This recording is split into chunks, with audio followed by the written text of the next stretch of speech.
Ladies and gentlemen, let's watch this and hear the message coming from no other than the Honorable Vice President of the Republic of the Philippines, Vice President Sara Duterte Carpio.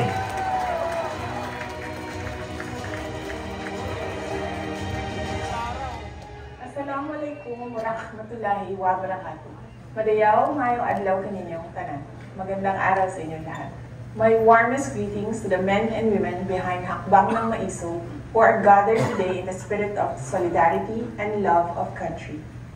Let me thank you for your commendable display of unity in tirelessly rallying for genuine transformation, underscored by our shared democratic principles and deep regard for the welfare of our kababayan. With your brave and tireless dedication to the noble purposes of the Maiso movement, it is my sincere hope that together we can advance justice for the underprivileged and work towards the vital task of fostering a brighter future for our nation. Ang pangako ng pagbabago ay nangangailangan ng patuloy na pagsisikap.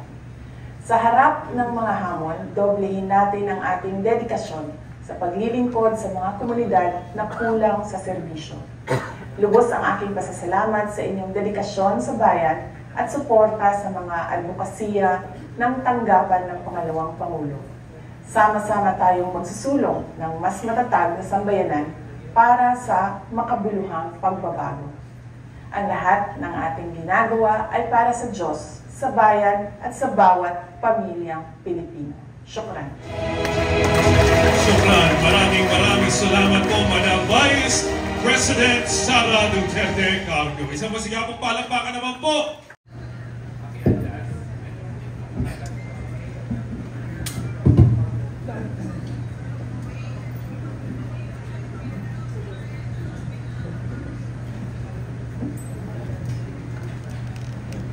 Palakpakan naman ho ng malakas.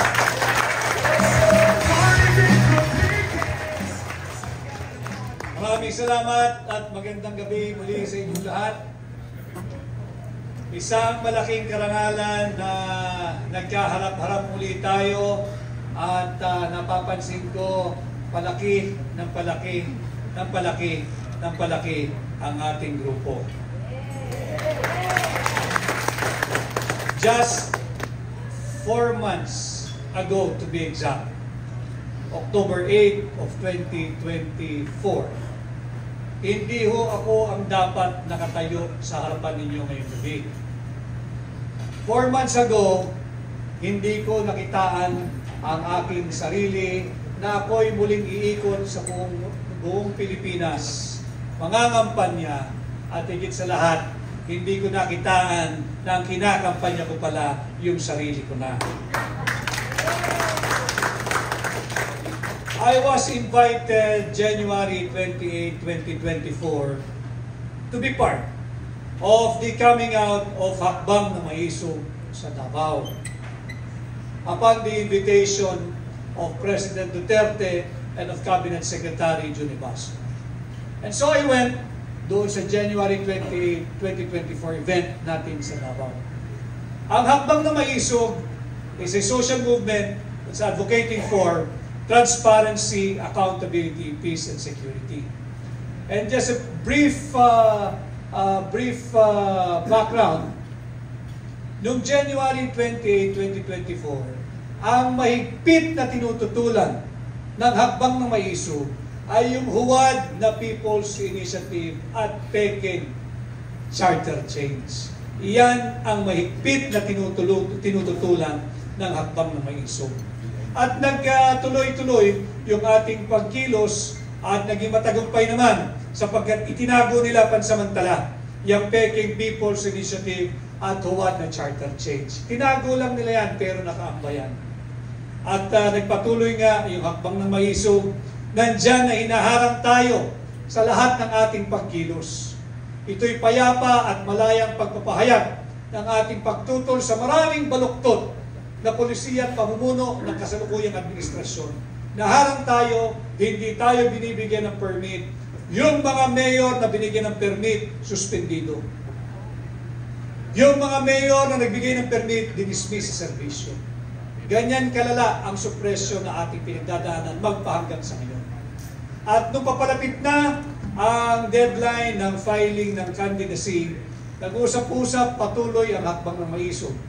I cannot forget the encouragement I got. First from President Rodrigo Roa Duterte.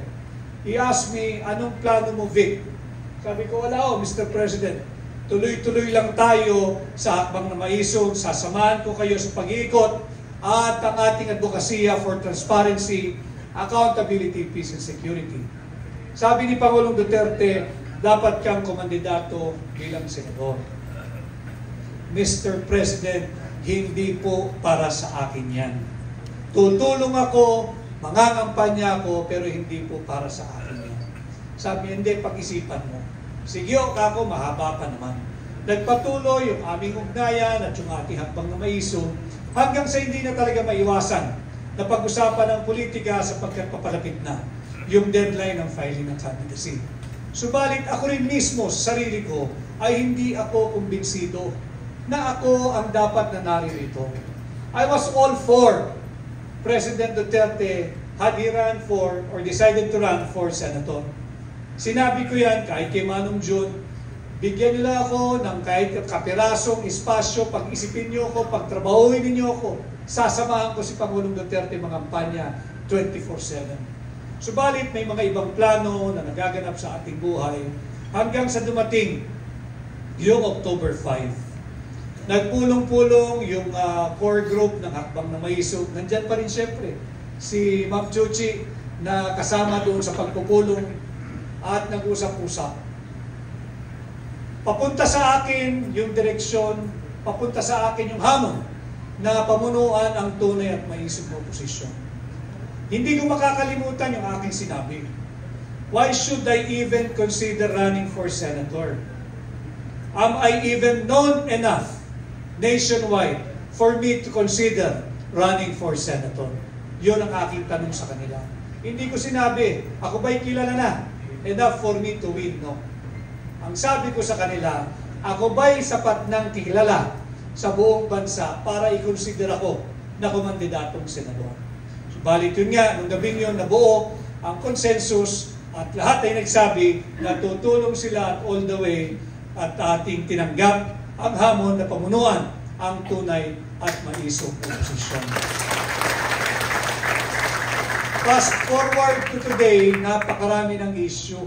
Hindi na lamang yung Peking Charter change at what the People's Initiative. Kasalukuyan, nandyan yung laganap at talamak na korupsyon. Grabe ang kurakot sa gobyerno. At yan ay napatunayan natin nung ating ipinakita kasama si Pangulong Duterte at si Congressman Sid Ungab, yung mga blanco doon sa tinatawag nating Final Bicameral Conference Committee Report. Pilit nilang tinanggi. Nariyan ng unang sinabihan, sinungaling daw si Pangulong Duterte. Hindi pa na kontentong Malacanang. Sinabing kami raw ay mga huwad at malisyoso dahil ang aming pinapakita ay hindi naman totoo. Subalit aming ipinakita ang aming pinangahawakan at bandang huli ang sinasabi ng Malacanang, hugas kamay, wala raw silang kasalanan kung sakaling may blanco itong Bicameral Conference Committee Report. At nagpatuloy, nakita naman natin ang naging resulta ng paglalahad na yan. Galit na ang sambayan ng Pilipino. Nararamdaman na ng mga korap sa gobyerno yung galit ninyo, sambayan ng Pilipino. Kung kaya't minadali nila at final yung impeachment laban kay Vice President Inday Sara Duterte. Ito yung mga hamon na ating kinakaharap. Subalit hindi tayo magpapatinag at hindi rin tayo muli magpapabudol at magpapadala dito sa ginagawa nilang diversion. Itong impeachment complaint or yung articles of impeachment na transmitted na sa Senado ay isang malaking distraction o diversion. Gusto nilang mawala ang usapin sa napaka-maanumalyang 2025 budget. Yung 2025 budget is illegal, immoral, criminal, unlawful, and unconstitutional.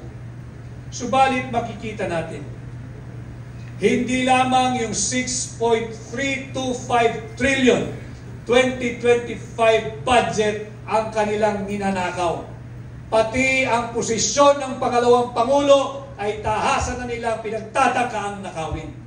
Huwag tayong pumayag.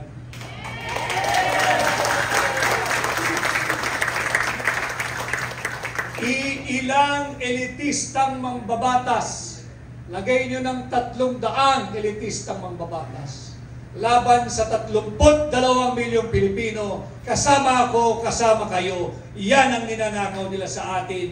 Huwag tayong pumayag, makipaglaban tayo. Protektahan natin, hindi lamang si Inday Sara Duterte, kundi ang posisyon ng pangalawang Pangulo. Protektahan natin ang sagradong mandato ng 32 milyong Pilipino who lawfully, legally, constitutionally and democratically elected Inday Sara to be our Vice President.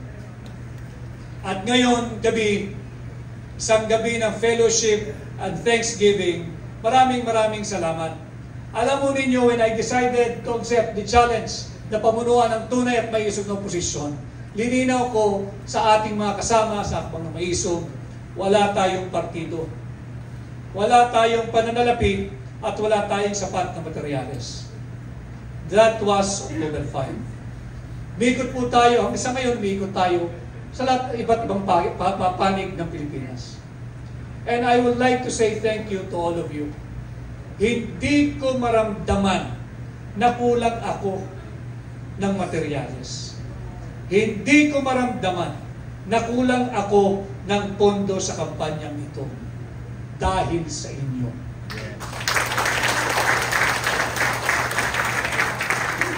Ang dami kong nakakaharap na tao. Yung iba'y nagdo-donate, 20 pirasong tarpaulin, 50 pirasong tarpaulin, 20 pirasong t-shirt. Ito'y galing sa kanilang perang pinaghirapan. Na dapat sana ay iuwi na lamang nila para merong pagkain sa kanilang hapagkainan. Subalit, binibigay nila ito sa ating kampanya. Hindi dahil ako ay si Atty. Vic Rodriguez. Hindi. Nalalaman ko yung kahulugan. Sa bawat sentimo, sa bawat pisong ibinibigay ninyong tulong sa ating kampanya. Gusto ninyo ng pagbabago. Gusto ninyo ng katinuan sa gobyerno. Gusto ninyo na higit na mabuting bukas para sa atin at higit sa lahat para sa ating mga anak.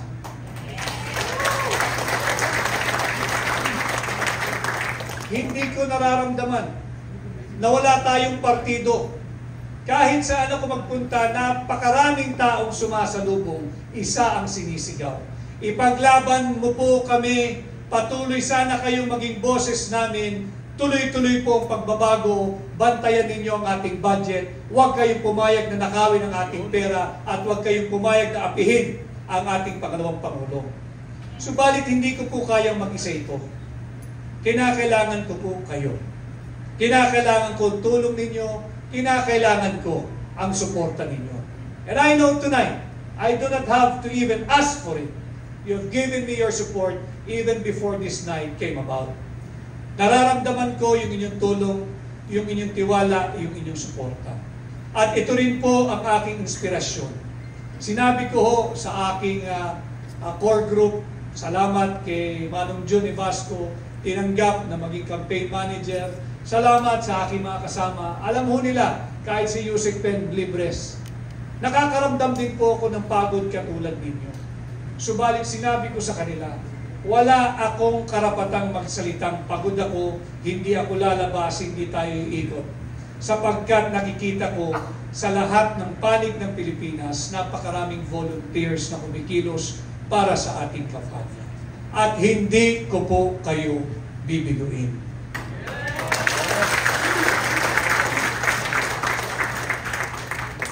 Three days from tonight, magsisimula na opisyal ang ating kampanya.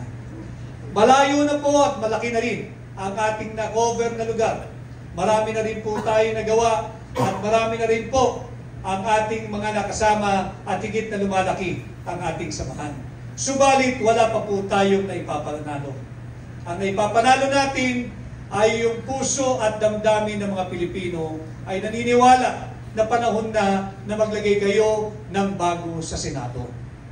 At sa tulong po ninyo, makakapaghatid po kayo ng bago sa Senado ngayong 2025 pagpatuloy tayong magkaisa.